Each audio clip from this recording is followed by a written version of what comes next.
প্রায় ২.৫ বছর বাদে দেশে ফিরে এলেন নিবেদিতা। ব্রিটানিতে স্বামীজির সঙ্গে তার শেষ দেখা হয়েছে। তারপর নিবেদিতা ফিরে গিয়েছিলেন ইংল্যান্ডে। স্বামীজি বেরিয়ে পড়েছিলেন ইউরোপ ভ্রমণে। এর মধ্যে নিবেদিতার মনোজগতে যে বিপুল পরিবর্তন ঘটে গেছে তার অল্পই আভাস পেয়েছেন স্বামীজি।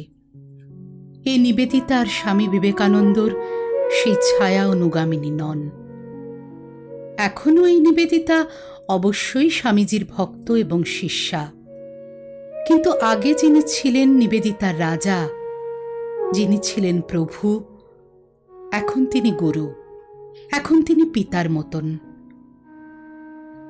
স্বামীজিকে এতদিন পর দেখে নিবেদিতার চোখে জল এসে গেল। যার ছিল দেবদুর্লভ রূপ, তার কি চেহারা! এক চক্ষু প্রায় কানা, পা দুটো ফোলা ফোলা, গায়ের চামড়া খসখসে হয়ে গেছে, শরীরের আকৃতি কেমন যেন বেঢপ। স্বামীজি শিষ্যার অবস্থা দেখে কৌতুক করে বললেন, কি আমাকে দৈত্যগুরু শুক্রাচার্যের মতো দেখাচ্ছে না? নিবেদিতা কিছু বলতে পারলেন না। স্বামীজি প্রসঙ্গ পাল্টাবার জন্য বললেন, আবার স্কুলটা চালু করো, কবে থেকে পড়াতে শুরু করবে? নিবেদিতা মৃদু স্বরে বললেন, সামনেই সরস্বতী পুজো, ভাবছি স্কুলে সরস্বতী পুজো করে সবাইকে ডাকব। স্বামীজি বললেন, খুব ভালো, খুব ভালো, ধুমধাম করে পুজো লাগিয়ে দাও। জানো তো, আমরা গত বছর বেলুড় মঠে দুর্গাপূজা করেছি ঢাক ঢোল পিটিয়ে। এখন আর কেউ সহজে আমাদের ম্লেচ্ছ ঘেঁষা বলতে পারবে না। ভারতবর্ষ থেকে কিছুদিন দূরে থেকে নিবেদিতা ভারতবর্ষকে ভালোভাবে চিনতে পারলেন। স্বামী বিবেকানন্দের কাছ থেকেও কিছুদিন তার দূরে থাকার প্রয়োজন ছিল। স্বামীজির প্রবল ব্যক্তিত্ব হিমালয় পর্বতকেও আড়াল করে দিতে পারে। প্রথমবার নিবেদিতা ভারতে এসেছিলেন ধর্মীয় তৃষ্ণায়।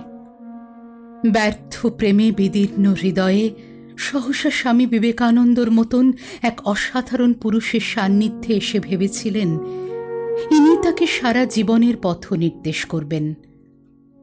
তিনি ঠিক করেছিলেন স্বামীজির দূতি হিসেবে এইসব মানুষদের সেবা, এখানে শিক্ষা বিস্তারই হবে তার জীবনের ব্রত। তারপর আরও কিছু মানুষের সংস্পর্শে এসে ভারত ভ্রমণের সময় নিজেরও কিছু কিছু অভিজ্ঞতার পর্যালোচনা করে তার দৃষ্টিভঙ্গি বদলে গেল। তিনি বুঝতে পারলেন ভারতের কোটি কোটি মানুষের মুখে লেখা রয়েছে পরাধীনতার জ্বালা, বেদনা, অপমান। একটা স্কুল খুলে 15-20টা মেয়েকে লেখাপড়া শিখিয়ে কিংবা রোগ মহামারীর সময় 2-4টে বস্তিতে সেবাকর্ম চালিয়ে সেই মূল সমস্যার গায়ে একটি আঁচড়ও কাটা যাবে না। বিদেশি শাসকদের দূর করে দিয়ে স্বাধীনতা অর্জনই এখন প্রথম ও প্রধান কাজ। পরাধীন দেশ বলে ভারতকে পৃথিবীর অন্য দেশগুলি যে কত অবজ্ঞা করে তা কি ভারতীয়রা বোঝে না? স্বামীজি বলেন, ভারতবর্ষ জয় করা ইংরেজদের পক্ষে এত সহজ হয়েছিল কেন? যেহেতু তারা একটা সংঘবদ্ধ জাতি ছিল আর আমরা তা ছিলাম না। এখন জনসাধারণকে শিক্ষিত করা এবং তাদের উন্নত করাই জাতীয় জীবন গঠনের পন্থা। কিন্তু সে দায়িত্ব কে নেবে? নেতৃত্ব দেবার যোগ্যতা স্বামী বিবেকানন্দর চেয়ে আর কার বেশি? কিন্তু এ কল্পনা দিবার স্বপ্নের মতো অলীক। নিবেদিতার গুরু এ দায়িত্ব নেবেন না। তিনি যে সন্ন্যাসী, তার মতে জগতের সেবা ও ঈশ্বর প্রাপ্তি হচ্ছে সন্ন্যাসীর শ্রেষ্ঠ আদর্শ। ধর্ম সাধনা না স্বাধীনতার জন্য সাধনা? এখন দেশের পক্ষে কোনটা বেশি জরুরি? নিবেদিতা দ্বিতীয়টির পক্ষে মনস্থির করে ফেলেছেন এবং বুঝে গেছেন এ ব্যাপারে তিনি তার গুরুর সাহায্য পাবেন না। জাতীয় নেতা হিসেবে যাকে সবচেয়ে বেশি মানায় তিনি এখন এমনকি মঠের নেতৃত্ব থেকেও নিজেকে সরিয়ে নিয়েছেন। কেমন যেন নির্বেদ এসে গেছে তাঁর। স্বামীজি তাকে বলেছেন, শোনো মার্গট, তোমাকে এবার স্পষ্ট কথা জানাবার সময় এসেছে। আমরা সন্ন্যাসী, রাজনীতি আমাদের পথ নয়। তোমাকে আমি এদেশে এনেছি, সকলেই জানে তুমি শ্রীরামকৃষ্ণ সংঘের সঙ্গে যুক্ত। তুমি এখন রাজনীতিতে জড়িয়ে পড়লে সে দায় আমাদের উপরও বর্তাবে। তোমাকে এবার তোমার পথ বেছে নিতে হবে। স্বামীজি নির্দেশ দেননি, পথ বেছে নেবার স্বাধীনতা দিয়েছেন। তাহলে তো নিবেদিতার আর কোনো দ্বিধা রইল না। নিবেদিতা গুরুকে প্রণাম করে বিদায় নিলেন। তারপর চলে গেলেন হিমালয়ে। স্বামীজি পরে অনুভব করেছিলেন তিনি প্রিয় শিষ্যার উপর বেশি কঠোর হয়ে পড়েছিলেন সেদিন। মায়াবতী থেকে ফিরে এসেছেন নিবেদিতা। স্বামীজি সে খবর পেয়েছেন। ফেরার পর একবার দেখা করতেও এলো না। না, মেয়েটার এবার মান ভাঙাতেই হবে। শরৎকে স্বামীজি বললেন, আজ ফেরার পথে নিবেদিতাকে একবার খবর দিয়ে যাস তো যে আমি তাকে মঠে ডেকেছি। একটু পরে তার মনে হলো শুধু মুখে খবর পাঠাবার বদলে চিঠি লিখে দিলে ভালো হতো না। জানলার কাছে দাঁড়িয়ে দেখলেন শরৎ নৌকোয় উঠতে যাচ্ছে। তিনি হাঁক দিলেন, শরৎ, শরৎ, একটু দাঁড়া, উঠিসনি। খালি গায়ে ছিলেন, শুধু একটা চাদর জড়িয়ে সিঁড়ি দিয়ে তত্তর করে নেমে এলেন স্বামীজি। বাইরে এসে বললেন, চল, আমিও তোর সঙ্গে ওপারে যাব। শরৎ বিস্মিত হয়ে বলল, সে কি, আপনার শরীর ভালো নেই, সন্ধে হয়ে এসেছে, এখন কেন যাবেন, ফিরবেন কখন? স্বামীজি হাত তুলে বললেন, ওসব তোকে চিন্তা করতে হবে না। বাগবাজারের ঘাটে নেমে বললেন, তোকে আর আসতে হবে না, তুই বাড়ি যা। ঘোড়ার গাড়ি ভাড়া না করে হনহন করে হাঁটতে লাগলেন স্বামীজি। বোসপাড়া বেশি দূর নয়। সবেমাত্র দিনের তৃতীয়বার স্নান সেরে আয়নার সামনে দাঁড়িয়ে কেশবিন্যাস করছেন নিবেদিতা। দরজায় একটা শব্দ শুনে চমকে তাকালেন। কয়েক মুহূর্তের জন্য নিজের চক্ষুকে বিশ্বাস করতে পারলেন না নিবেদিতা। হাতে যেভাবে চিরুনিটা ধরা ছিল সেভাবেই হাত থেমে গেল।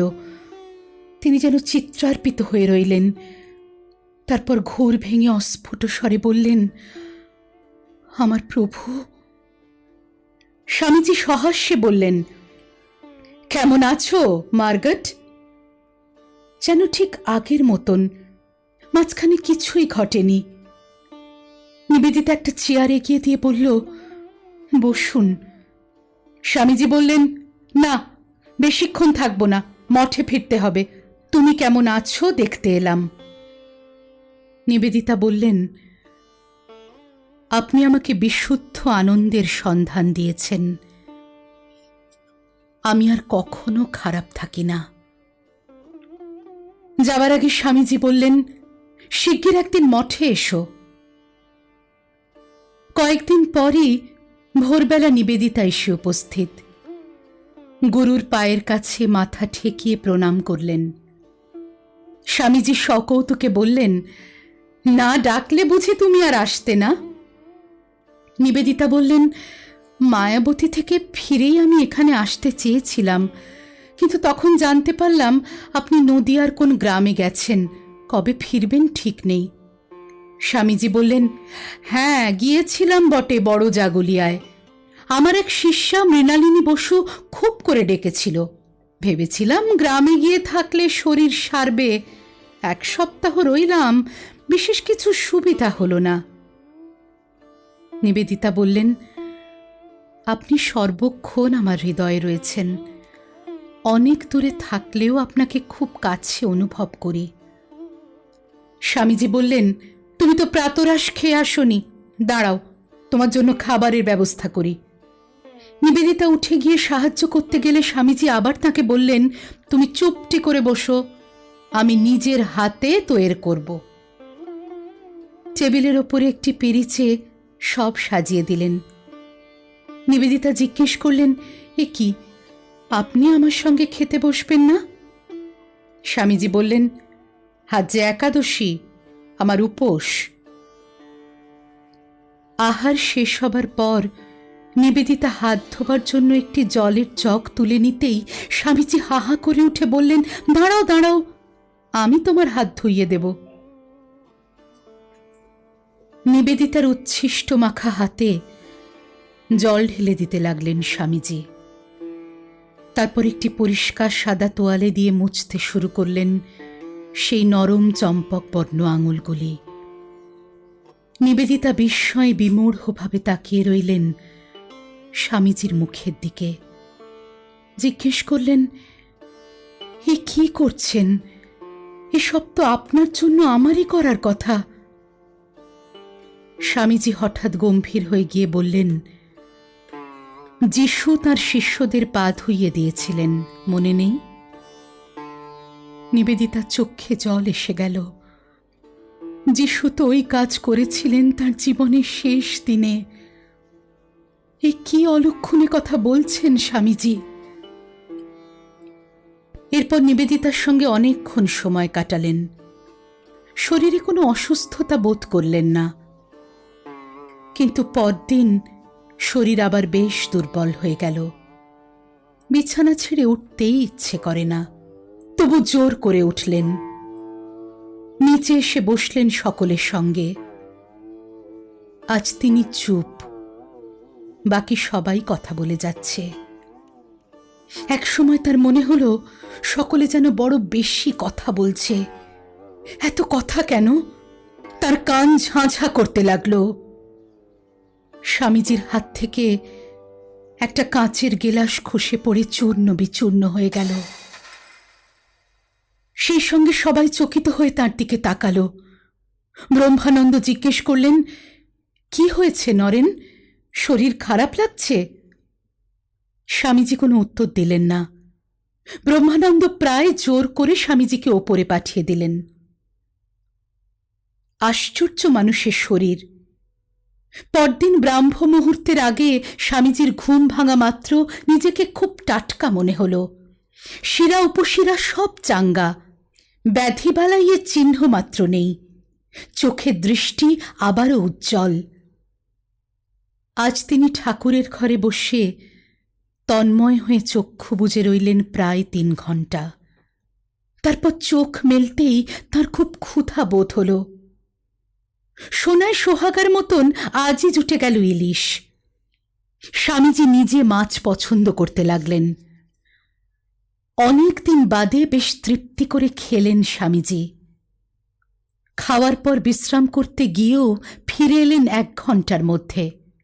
প্রেমানন্দকে ডেকে তুলে বললেন, ওঠ ওঠ, সন্ন্যাসীর পক্ষে দিবানিদ্রা খারাপ, চল পড়াশুনো করি, তাতে মাথা ঠিক হয়ে যাবে। দুজনে এলেন লাইব্রেরি ঘরে। সেখানে কয়েকজন তরুণ সন্ন্যাসী পাঠে নিমগ্ন। তাদের পাণিনির ব্যাকরণ পড়াতে লাগলেন স্বামীজি। ঘণ্টার পর ঘণ্টা কেটে গেল। ফিরে এসে দুজন অভ্যাগতর সঙ্গে আলাপ আলোচনা চালালেন কিছুক্ষণ। সন্ধ্যার উপাসনার সময় এসে গেলে তিনি গাত্রোত্থান করলেন। ব্রজেনকে ডেকে নিয়ে উঠতে লাগলেন সিঁড়ি দিয়ে। ব্রজেনের কাঁধে হাত দিয়ে বললেন, শরীরটা বড় হালকা লাগছে, আজ বেশ আছি। তুই আমার জপের মালা দুটো দিয়ে বাইরে বসে থাক, দরকার হলে তোকে ডাকব। খানিক বাদেই হাঁক পারলেন, বেজা, এই বেজা। ব্রজেন এসে তার ঘরের দরজার কাছে দাঁড়াতেই তিনি বললেন, এত গরম লাগছে কেন রে? আকাশে মেঘ জমেছে বুঝি, এত গুমট? ব্রজেন বলল, না, আজ তো মেঘ নেই, আকাশ একেবারে পরিষ্কার। স্বামীজির কপালে বিন্দু বিন্দু ঘাম জমেছে। নিঃশ্বাস পড়ছে দ্রুত। তিনি বললেন, জানলাগুলো সব খুলে দে, আমাকে একটু বাতাস কর। ব্রজেন দৌড়ে একটা হাত পাখা নিয়ে এলো। স্বামীজি বিছানায় শুয়ে পড়ে বললেন, পা দুটো আবার ভার লাগছে, বেশ করে টিপে দে তো। ব্রজেন এক হাতে পা টিপে দিতে দিতে অন্য হাতে বাতাস করতে লাগলো। একটু পরেই শান্ত হলেন স্বামীজি, কিন্তু একটু পরে আবার বললেন, আরো জোরে বাতাস কর, গরমে ঝাঁঝা করছে শরীর। ব্রজেন ঠায় বসে আছে, পা টেপা বন্ধ করে পাখা নেড়ে যাচ্ছে এক মনে। স্বামীজি খানিক বাদে ডান দিকে পাশ ফিরলেন। তারপর শিশুরা যেমন ঘুমের মধ্যে কেঁদে ওঠে, সেরকম একটা শব্দ বেরুলো তার মুখ থেকে। ডান হাতখানা একবার কেঁপে উঠল। একটা গভীর নিঃশ্বাস পড়ার পর মাথাটি গড়িয়ে গেল বালিশ থেকে। ব্রজেন সঙ্গে সঙ্গে মাথাটি তুলে দিয়ে নিজের মুখটা ঝুঁকিয়ে আনলো কাছে। স্বামীজিকে কিছু বলতে চাইছেন। 2 মিনিট বাদে স্বামীজি আবার পাশ ফিরে চিত হলেন। এবারেও খুব গভীর একটা দীর্ঘশ্বাস বেরিয়ে এলো। তারপর আর কোনো শব্দ নেই। স্বামীজি, গুরুদেব বলে সে ব্যাকুল ভাবে ডাকলো কয়েকবার। লণ্ঠনটি খুব কাছে নিয়ে এসে দেখল স্বামীজির চোখের মনি 2 ভুরুর মাঝখানে স্থির, বুকে নিঃশ্বাসের ওঠা পড়া নেই। ব্রজেন কাঁদতে কাঁদতে ছুটে গেল নিচে। ঠিক তখনই খাবার ঘন্টা পড়েছে। সন্ন্যাসীরা খেতে বসার উদ্যোগ করছিলেন। দৌড়ে ওপরে এলেন প্রেমানন্দ আরো কয়েকজন। বিশ্বাস করতে ইচ্ছে করছে না, তবু বিশ্বাস না করে উপায় নেই। মঠাধ্যক্ষ ব্রহ্মানন্দ আজ রাত্রে কলকাতায় থাকবেন। তখনই লোক ছুটল বরানগর থেকে ডাক্তারকে ধরে আনার জন্য। কানাই গেল বলরাম বসুর বাড়িতে ব্রহ্মানন্দকে খবর দিতে। কাছেই নিবেদিতার বাসস্থান, কিন্তু তাকে সংবাদ দেওয়ার প্রয়োজনীয়তা বোধ করল না কেউ। পরদিন সকালে এলো সেই ভগ্ন দূত। তার হাতে শারদানন্দের চিঠি। সেই চিঠি পাঠ করা মাত্র নিবেদিতার মাথা ঝিমঝিম করতে লাগল, যেন তিনি অজ্ঞান হয়ে পড়ে যাবেন। সব শেষ, এ যে অসম্ভব। পরনে যা পোশাক ছিল তার উপর একটা চাদর জড়িয়ে নিয়ে তক্ষুনি বেলুর রওনা হলেন নিবেদিতা। দোতলায় স্বামীজির ঘরে তখন কয়েকজন চিকিৎসক ও সন্ন্যাসী ভক্তদের ভিড়। শিয়রের কাছে এসে বসলেন নিবেদিতা। তার গুরুর মুখ একটুও বিকৃত হয়নি, কিন্তু চক্ষু দুটি জবা ফুলের মতো টকটকে লাল, নাক ও মুখের দুপাশে রক্তের রেখা। একজনের কাছ থেকে তুলো চেয়ে নিয়ে নিবেদিতা সেই রক্ত মুছিয়ে দিলেন। তারপর পাখার বাতাস করতে লাগলেন আস্তে আস্তে। তার চোখে অশ্রু নেই। তিনি এক দৃষ্টিতে চেয়ে রইলেন গুরুর মুখের দিকে। তার কান্না কেউ বুঝবে না। স্বামীজির সঙ্গে কত কথা বাকি রয়ে গেল। ঘরের মধ্যে যদি অসহ্য গরম, তবু নিবেদিতা বোধ করতে লাগলেন নিদারুণ নিঃসঙ্গতার শৈত্য। বেলা 2টোর সময় একজন নিবেদিতাকে বলল, এবার উঠতে হবে। নিবেদিতা সরে গেলেন। স্বামী বিবেকানন্দ দেহকে গঙ্গা জলে স্নান করিয়ে, নতুন গৈরিক বস্ত্র পরিয়ে, রাশি রাশি পুষ্পমালা দিয়ে সাজিয়ে নিয়ে যাওয়া হলো নিচে। সামনের চত্বরে বেলগাছটির নিচে প্রস্তুত হয়েছে চিতা। যখন মন্ত্র পাঠ হচ্ছে, তখন নিবেদিতা লক্ষ্য করলেন স্বামীজির ব্যবহৃত জিনিসপত্র শব্দের উপরে দেওয়া হচ্ছে। তার মধ্যে রয়েছে একটা চাদর। সেটাই পরশুদিনে নিবেদিতা দেখেছিলেন তার গুরুর গায়ে। তিনি শারদানন্দকে জিজ্ঞেস করলেন, ওই চাদরটা স্মৃতিচিহ্ন হিসেবে রেখে দিলে হয় না? শারদানন্দ বললেন, পরিধেয় সব বস্ত্র পুড়িয়ে ফেলাই নিয়ম, তবে তুমি যদি রাখতে চাও তাহলে ওটা তোমাকে দিয়ে দিতে পারি। নিবেদিতা কয়েক মুহূর্ত ভাবলেন, কে আবার কি মনে করবে, বরং থাক।